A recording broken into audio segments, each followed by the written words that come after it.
कल थी 27 अगस्त और एक ऐसी फिल्म कल देखा मैंने, ऐसी फिल्म जिसका नाम है बस लेवल 2, बस बेबस लेवल 2। ये एक ऐसी फिल्म है, ये पौना 2 घंटे का फिल्म है। इतनी फाड़ू, इतनी जबरदस्त, इतनी फैंटास्टिक फिल्म है कि जितने भी बॉलीवुड के फिल्म हैं सबको पछाड़ दिया है, मतलब सबको फेल कर दिया है।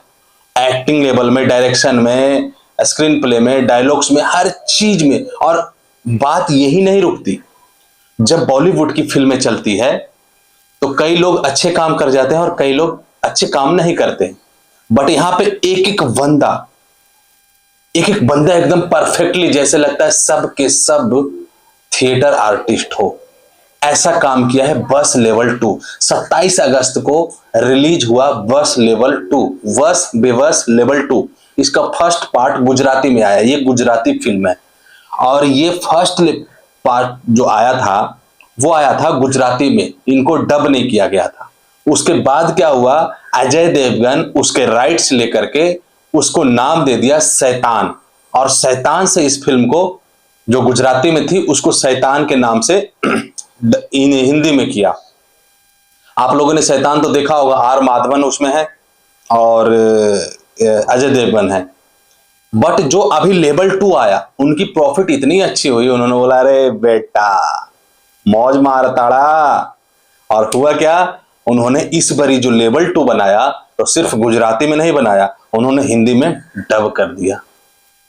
और मेरा मानना है कि अगर आप लेवल 1 को भी गुजराती से हिंदी में डब कर देंगे तो वो अभी भी फिल्में चलेगी, क्योंकि जिसने इस फिल्म को देखी है पार्ट 2 को, उसको पार्ट 1 देखने की शौक, इच्छा जरूर होगी, क्यूरियोसिटी जरूर जागेगी उसको। लेकिन जब वो देखेगा, उसको वो गुजराती से, अगर गुजरात से नहीं होगा, गुजराती लैंग्वेज नहीं आती होगी, तो फिर वो देख नहीं पाएगा।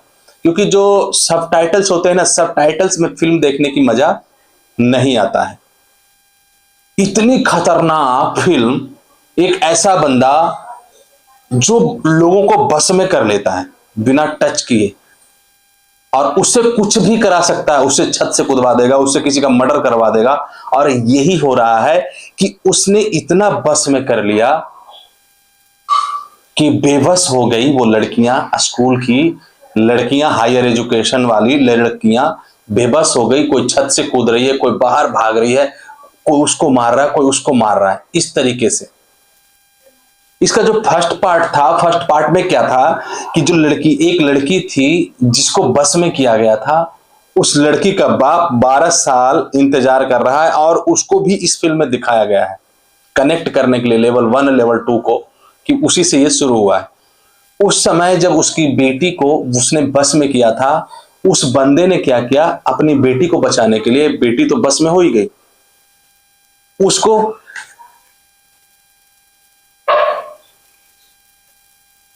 बस ऐसे ही करके बैठी रहती है बेटी, ठीक है। और जो उसका बाप है, उसने क्या किया, जिसने बस में किया था उसको कैद में कर लिया, ये मोटी मोटी जंजीरों से कैद कर लिया। अचानक ये जाता है मंडी मार्केट, जाता है कुछ सामान परचेज करने के लिए, उसको न्यूज दिखाता है कि कुछ ऐसी लड़कियां हैं, कुछ ऐसी दृश्य है जो लड़कियों को इस तरह से बरगला दिया, इस तरह से माइंड डाइवर्ट कर दिया कि वो छत से 3 तल्ले से जाके नीचे कूद रहे हैं। फिर एक दूसरे ने दिया कि उन्होंने किसी को ढूंढने के लिए, जो इसके पास था बंदा जिसको इसने जंजीरों में जकड़ रखा था, इसको ढूंढने के लिए वो पूरे राज्य में दंगा सा कर दिया, और उसके ऊपर किसी का कंट्रोल ही नहीं। पुलिस बल, गाड़ी के गाड़ी पुलिस बल आ रहा है और कुछ भी नहीं बिगाड़ रहा है उसका। प्रिंसिपल की देखो, वहां के जो टीचर्स देखो, पीटी टीचर देखो, प्रिंसिपल देखो, उनकी तो हालत ऐसे देखो, उनसे ज्यादा, लड़कियों से ज्यादा हालत इनकी बुरी हो लगती है, ऐसी हालत हो गई है। बात करते हैं, well hello, my name is Ashu and you watching Ashu अब तो बोलेगा, रिव्यू का पिटारा खोलेगा। तो चलिए अब स्टार्ट करते हैं। इस फिल्म जो बस लेवल 2 है, इसका निर्देशक जो है कृष्णदेव अज्ञानिक हैं, इनका नाम है। लिखा भी इन्हीं के द्वारा गया है, और कल्पेश सोनी है और कुणाल सोनी है। अभिनीत जो है, इनकी जो मेन लीड है ना, वो जानकी बोदीवाला है, हितू कनोडिया है, हितेन कुमार है और मोनाल गज्जर है।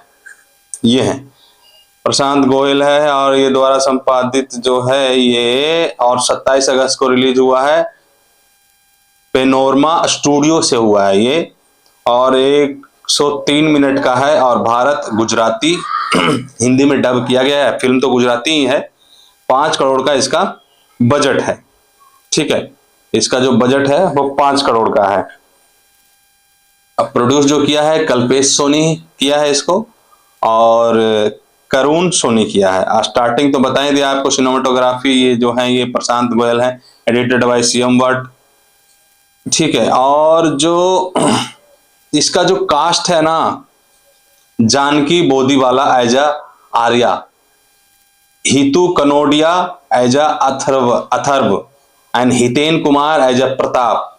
यही प्रताप जो है, जिसको प्रताप की जो मैं बात कर रहा हूं, यही प्रताप है जिसको पहले वाले में जंजीरों पकड़ करके जंजीरों में बंद कर दिया गया था। जो दूसरा बंदा आया ये बस में करने वाला, वो यही प्रताप को ढूंढ रहा है और इसी प्रताप को ढूंढने की वजह से मिल नहीं रहा है। वो प्रताप ऐसे जगह पे है और इसीलिए उसने ऐसा दंगा उग्र फैलाया कि उस सब लड़कियों को वो बस में कर लिया। उसके बाद बोला कि प्रताप अंकल को ढूंढ के जल्दी से लाओ, नहीं तो ये पूरे देश में दंगा फैल जाएगा। और ऐसा ही हुआ। इतना बोल करके बस वो लड़की सिंपल बोली, गर्ल्स मैंने सबको बता दिया है, कैरी ऑन। और सब के सब मारने लगा, पीटने लगा, कोई किसी को गला में काट रहा है। कोरियन फिल्म देखा था मैंने एक, जिसमें सेम ऐसे सिचुएशन था। स्कूल्स के बच्चे थे, उसमें लड़के भी थे लड़कियां भी थी। अचानक क्या होता है कि कोई डॉक्टर होता है, वो एक्सपेरिमेंट करता है। उसने एक्सपेरिमेंट करने की जगह पे क्या होता है, वो पैर फिसलता है उसका और वो इंजेक्शन उसके बॉडी में ही घुस जाती है। बॉडी में घुसने से क्या हो जाता है कि वो ही इन्फेक्टेड हो जाता है उससे। और उसके बाद क्या होता है कि उसके एक बच्चे आते हैं उसके पास कुछ दिखवाने के लिए, इलाज कराने के लिए। अब वो क्या होता है, वो बंदा अपने उससे बाहर आ जाता है और उसके बाद क्या होता है, इसको काट लेता है, मतलब उस पर हावी हो गया है। ठीक है, और वो काटता है। ये काटने के बाद इसके जिसको जो काट लेगा ना वायरस, उसके अंदर चला जाएगा। अब इसको काट लिया, यहाँ काटा तो वहां से भागा स्पीड में, और स्पीड में भागा, नहा धो आया अपना और कॉलेज चला गया। जब कॉलेज गया और उसके ऊपर हावी हुआ, वो एक को काट रहा है, दूसरा काट रहा है, वो तीसरा काट रहा है, दौड़ दौड़ के भाग रहा है, इधर कूद रहा उधर। सेम सिनेरियो मुझे यहाँ लगा है, सेम सिनेरियो, बस वहां पे वो वायरस था कोरियन मूवी में, वहां पे वो वायरस था और यहाँ पे बस लेवल में वश किया गया है। बस यही डिफरेंस है, बाकी all story are same. So that, तो फिर बात करते हैं कि जो भी हो, कहानी जबरदस्त है। ठीक है, अब इसकी हम कलेक्शन की बात करते हैं।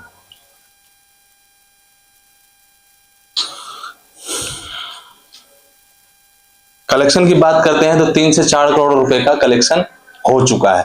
वीडियो कैसा लगा आपको कमेंट करके जरूर बताइएगा। Thank you so much.